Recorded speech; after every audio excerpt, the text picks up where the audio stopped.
우리가 넉넉히 이기나니라. 로마서 8장 37절에 그러나 이 모든 일에 우리를 사랑하시는 이로 말미암아 우리가 넉넉히 이기느니라. 우리는 그리스도 안에서 넉넉히 이길 수 있습니다. 뭐라고요? 많은 사람들이 한 가지 이유 또는 다른 이유로 실패합니다. 그러나 성경은 우리가 넉넉히 이긴다고 말씀하고 있습니다. 첫째, 우리는 영광의 소망이 있습니다. 로마서 8장 18절에 생각건대 현재의 고난은 장차 우리에게 나타날 영광과 적히 비교할 수 없도다. 바울은 우리가 현재의 고난을 가지고 있음을 말씀하고 있습니다. 하나님의 자녀로서 우리는 하나님의 사역을 이행함에 있어서 고난이 우리에게 있는 것이 사실입니다. 우리는 타락한 세계에서 살아가면서 고난이 있습니다. 로마서 8장 20절에 피조물이 험한데 굴복하는 것은 자기 뜻이 아니요 오직 굴복해 하신 이로 말미암으니라. 창세기가 우리에게 가르쳐 주는 바와 같이 하나님은 인간이 타락한 후에 피조물을 저주했습니다. 하나님은 아담에게 말했습니다. 창세기 3장 17절에 아담에게 이르되 내가 내 아내의 말을 듣고 내가 너더러 먹지 말라 한 나무 실과를 먹었은즉 땅은 너로 인하여 저주를 받고 너는 종신토록 수고하여야 그 소산을 먹으리라. 땅이 내게 가시덤불과 엉겅퀴를 낼 것이라. 너희 먹을 것은 밭의 채소인즉 이 저주는 남자와 여자에게 고통을 가져왔습니다. 창세기 3장 12절도 여자에게 이르시되 내게 잉태하는 고통을 크게 다하리니 내가 수고하고 자식을 낳을 것이며 너는 남편을 사랑하고 남편은 너를 다스릴 것이니라. 이 저주는 결심이 없게 하였습니다. 이 저주는 부패와 죽음을 하나님이 만드신 아름다운 세상에 가지고 들어왔습니다. 지금 우리는 선천적으로 불구인 아이를 낳고 사스와 바이러스, 독감과 에올로지 등 많은 질병들이 있음을 알게 됩니다. 로마서 8장 19절에 피조물이 고대하는 바는 하나님의 아들들이 나타나는 것이니 피조물들은 동물들과 식물들과 모든 만물들인데 소망을 가지고 있습니다. 때때로 동물들은 사람들보다 더 영적으로 밝을 때가 종종 있습니다.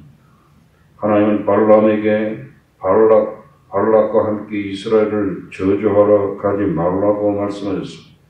민수기 22장 21절에 발람이 아침에 일어나서 자기 나귀에게 안장을 지우고 모압 귀족들과 함께 행하니 그가 행함을 인하여 하나님을 진노하심으로 여호와의 천사가 그를 막으려고 길에 서니라. 그러나 발람은 그의 탐욕을 만족시키기를 위해서 갔습니다. 말을 타고 길을 가는 동안 주의 천사가 칼을 빼어들고 막아섰습니다. 이들의 생명을 구원하려고 발람의 나귀는 멈추었습니다. 발람은 화가 났고 나귀를 때리기 시작했습니다. 결국 나귀는 하나님이 행하시는 일을 설명했습니다. 나귀는 하나님을 보았고 발람은 못 보았습니다. 민수기 22장 30절에 나귀가 발람에게 이르되 나는 내가 오늘날까지 내 일생에 타는 나귀가 아니냐? 내가 언제든지 내게 이같이 하는 행습이 있더냐?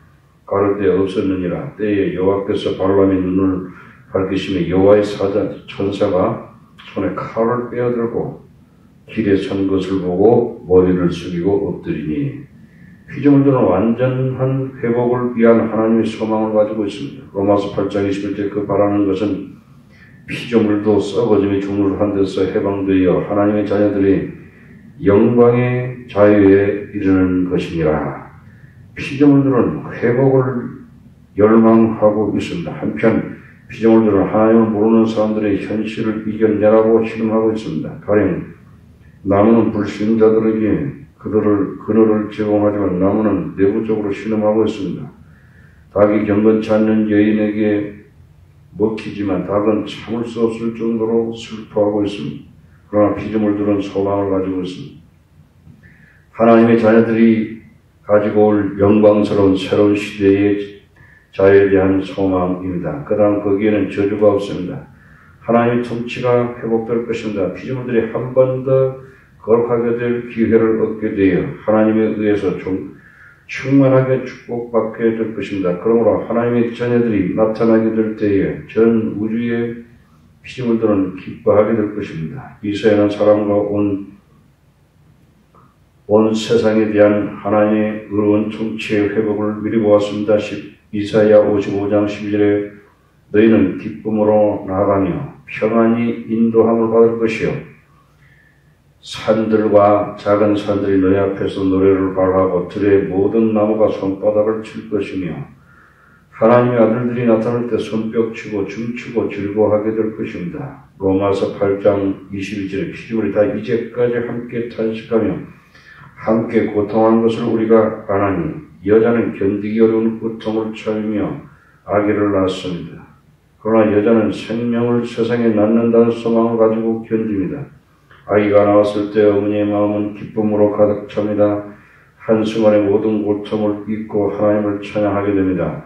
우리는 이 세상의 고통에 대한 이러한 관점을 이겨내야 합니다. 물론 고통은 잠시 동안 우리에게 아픔을 줍니다. 하나님은 그의 피조물을 회복하는 데 고통을 사용합니다. 언젠가 하나님의 사람들은 예수님의 피에 의해 구원받게 되며 세상에서 하나님의 정지가 될 것입니다. 하나님의 자녀들은 하나님의 영광을 위하여 피조물들을 다스리게 될 것입니다.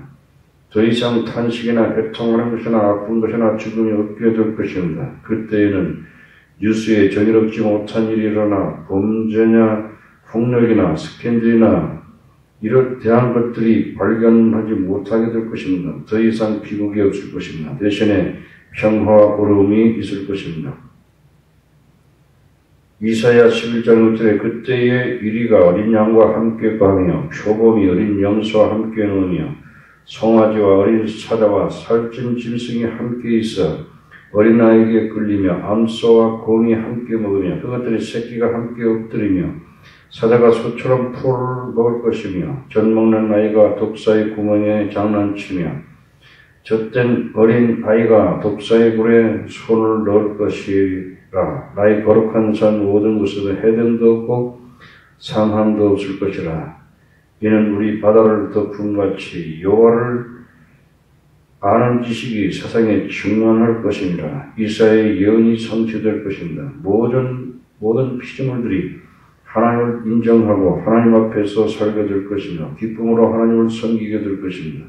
어린아이들이 하나님 앞에서 순수하게 성장해서 세상을 축복하는 사람이 되는 것을 보는 것은 얼마나 아름다운 일인지 모릅니다. 피조물은 크고 영광스러운 해방에 대한 희망을 가진다. 덧붙여서 우리 각자는 개인적으로 희망을 가지고 있습니다. 로마서 8장 23절에 이뿐 아니라 또한 우리 곧 성령의 처음 이건 열매를 받은 우리까지도 속으로 탄식하며 양자될 것 곧 우리 몸의 구속을 기다리느니라. 우리는 우리 안에 성령의 처음 익은 열매를 가지고 있습니다. 성령은 우리의 죄의 속성을 죽음에 내주고 하나님에 대하여 살게 인도합니다. 우리는 날마다 어떤 때는 천천히 변화됩니다. 성령께서는 우리 안에 선한 일을 시작하였습니다. 그러나 아직까지 우리는 속에서 우리 죄 때문에 신음하고 있습니다.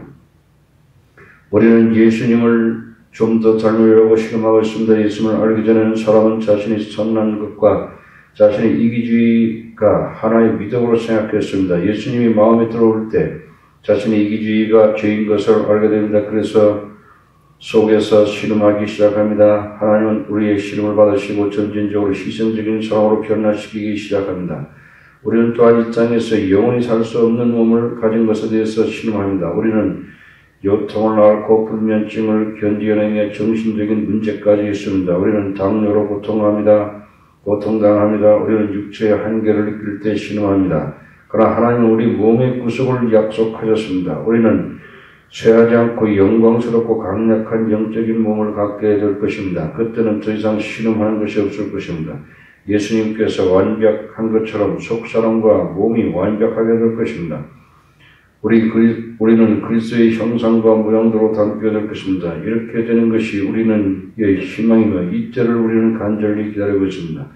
어느 날 우리가 그리스도의 몸처럼 변화되는 것을 현실로 다가갈 것입니다. 우리의 몸은 항상 건강하고 강하게 될 것이며 항상 강력할 것입니다. 우리는 감기에 걸리지 않을 것입니다.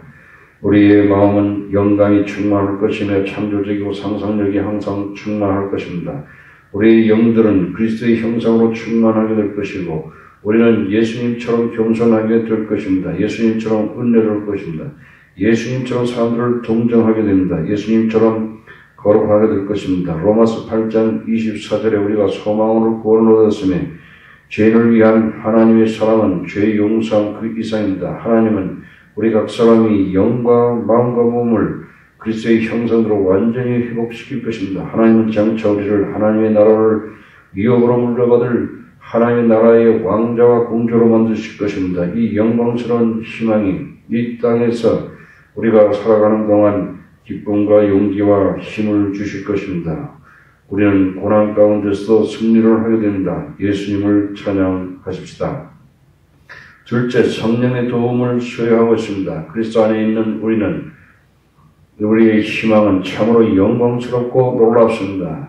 그리고 희망은 항상 충분하지 않습니다. 우리는 약합니다. 어떤 때는 방향을 잃고 어떻게 기도해야 할지 모를 때가 있습니다.